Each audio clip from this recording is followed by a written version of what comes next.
Capítulo 16. Caprichos del destino. Había transcurrido media rotación desde lo sucedido en las instalaciones científicas, y la Kestrel Nova se encontraba en el espacio exterior a las afueras de Nelván. Por muy irónico que pareciera, las condiciones en el espacio abierto eran más amigables que las gélidas temperaturas del planeta. Tras destruir la montaña sobre la que se había construido el laboratorio, un fuerte estruendo sacudió la Tierra y millones de toneladas de roca sólida sucumbieron ante el vacío creado por las cámaras abiertas, que no pudieron soportar la presión y colapsaron.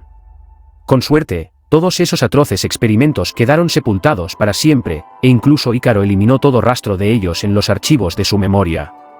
Ni siquiera un droide carente de alma podría tolerar tales atrocidades. ¿Cómo era posible que algunos orgánicos fuesen capaces de tal cosa?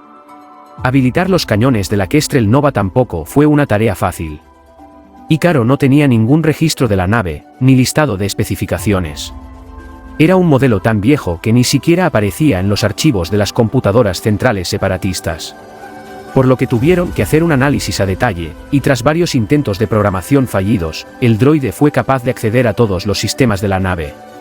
Pero había un motivo por el cual tan importante revisión rutinaria no se pudo hacer en Migeeto. Ícaro era un superdroide táctico, por lo que sus creadores nunca pensaron en instalarle algún software de navegación o mucho menos de diagnóstico.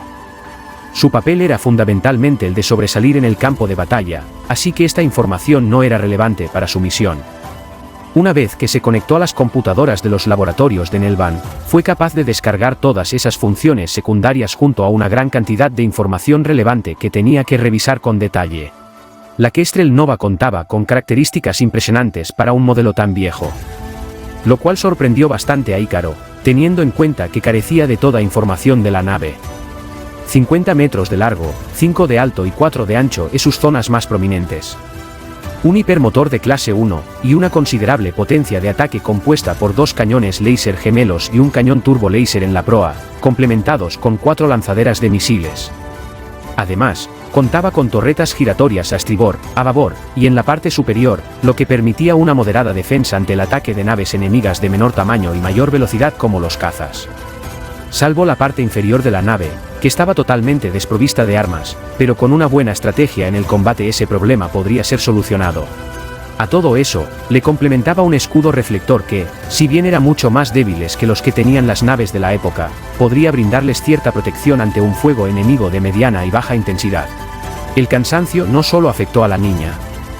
Wakto también decidió descansar un poco sobre las duras cajas de metal de la bodega de carga. Al parecer durante su vida en el exilio, el Lurmen tuvo que dormir en lugares tan inimaginables, que el metal le parecía igual de cómodo que un colchón de agua. Y en esas 5 o 6 horas de tranquilidad, Ícaro tuvo tiempo para revisar algunos archivos que le resultaran de utilidad. Con su mano conectado a la terminal del asiento del capitán, envió otra grabación de Bat Tambor al holoproyector, y escuchó con mucha atención las palabras del antiguo líder separatista. Registro 1. Tras varias pruebas fallidas, creo que finalmente lo hemos logrado. El nuevo núcleo funciona a la perfección, y tras muchos intentos de prueba y error, logramos determinar el material idóneo para contener sus estallidos, por decirlo de alguna manera. Los detalles son clasificados, pero puedo decir que el Beskar es el único metal capaz de contener las radiaciones que emanan del núcleo. Registro 3. La estructura ya está lista. Usaremos un modelo de superdroide táctico para contener el nuevo núcleo. Con suerte, los resultados obtenidos serán los deseados. Registro 6. Lamentablemente la reacción ha destruido al modelo de superdroide. El nuevo núcleo no es compatible con las refacciones del droide. Como consecuencia, las placas de Duracero del interior alcanzaron su punto de fusión. Estos extraños organismos tienen un comportamiento muy diferente a cualquier otro ser microscópico que conozcamos. Registro 87. Después de una docena de fracasos se ha decidido posponer el proyecto Overlord. El núcleo se mantiene estable, pero su anfitrión no soporta la descarga de radiación que recibe.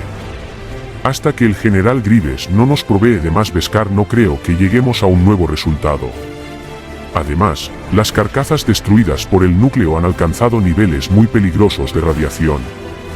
Los procesos de descontaminación nos están reduciendo el presupuesto incluso más rápido que el proyecto original.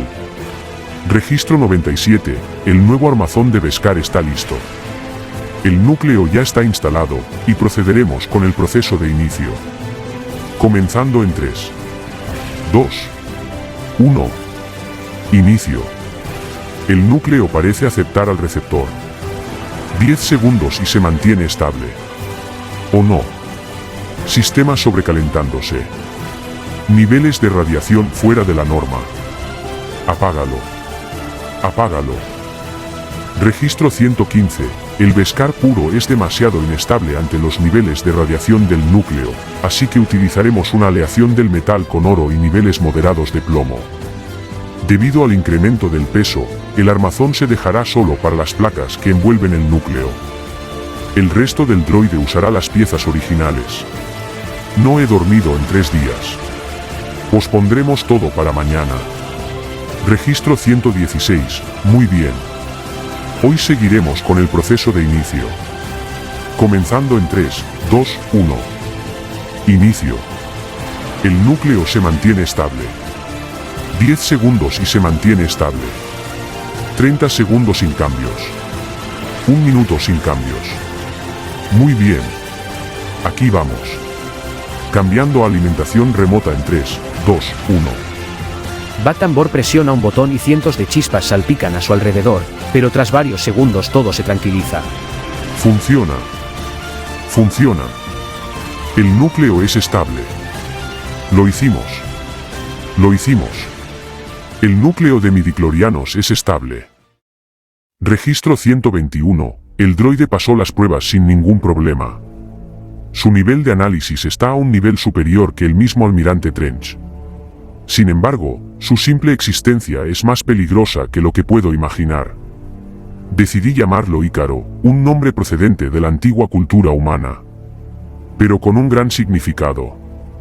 Mi creación, mi mayor logro. No puedo estar más orgulloso. La imagen de Bat Tambor en el holoproyector se congela, dando a entender que la grabación concluyó.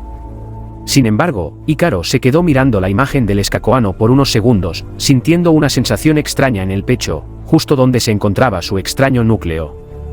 Algo que podría clasificar como nostalgia o algún tipo de añoranza, pero no pudo entender del todo qué era.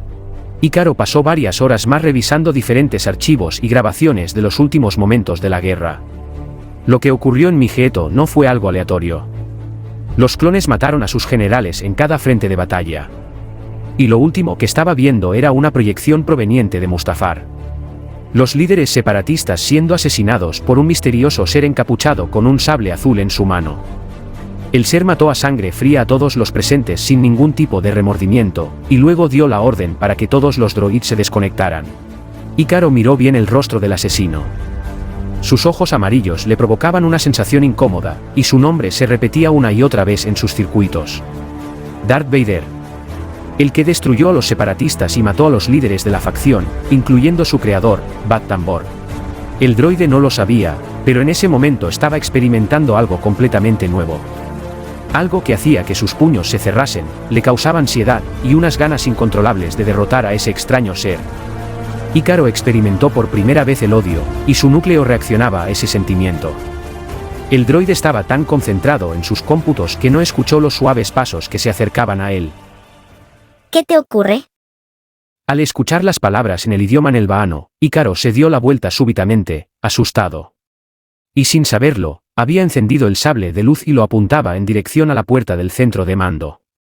Y cuando pudo computar con claridad, se percató que se trataba de la niña nelvaniana, un poco asustada ante la luz del sable.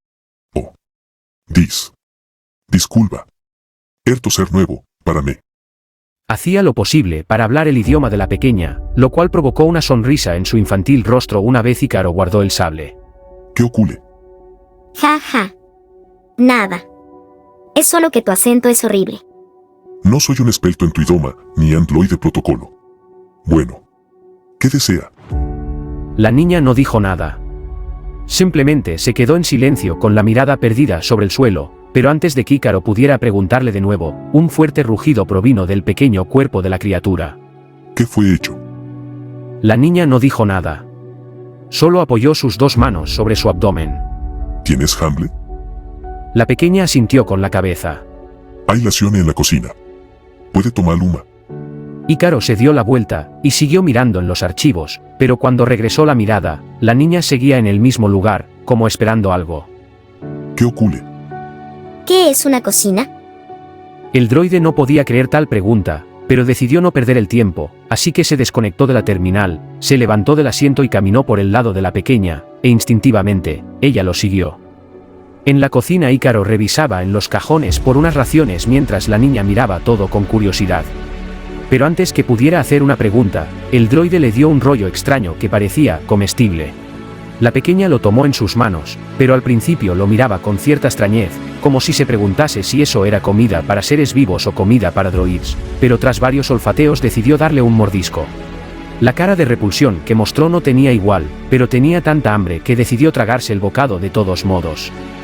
Intrigado, Ícaro decidió preguntar. ¿Ocurre algo? La carne cruda sabe mejor. Es comida de emergencia. Te da los nutrientes necesarios para seguir fusionando. A pesar de la peculiar forma de hablar del droide, la niña hizo lo posible para no reírse. Volvió a mirar el rollo de comida y le dio otro mordisco. Pero a los ojos del droide no pasó desapercibido que ella no le resultaba muy placentero. Así que intentó otra cosa. Ícaro se dio la vuelta y revisó las diferentes estanterías para ver qué más tenían, pero lo único que encontró fueron unos extraños polvos que no parecían muy comestibles: azúcar, harina, proteínas, levadura, sal, entre otros. El droide se preguntaba para qué servía todo eso, así que decidió encender la terminal de la cocina para encontrar algún tipo de información. Y de entre los datos que encontró, le llamó la atención una carpeta con el nombre de recetas y revisó el contenido por varios segundos.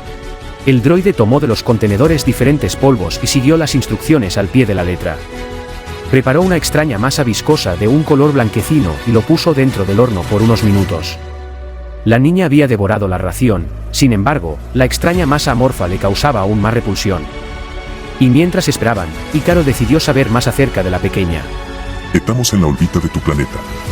Podemos descender y llevarte con tu familia. Podemos dejarte unas raciones para que... El droide dejó de hablar cuando vio la cabeza de la pequeña agitarse. ¿Ocurre algo? Yo no tengo familia. Mi villa fue destruida hace mucho tiempo. Mi papá y yo sobrevivimos como pudimos. Una lágrima brotó del ojo de la pequeña. Pero entonces ellos aparecieron.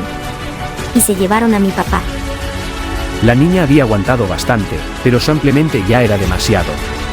Comenzó a llorar desgarradamente, aunque hacía todo lo posible por contener sus lamentos dejando escapar solo un par de sollozos.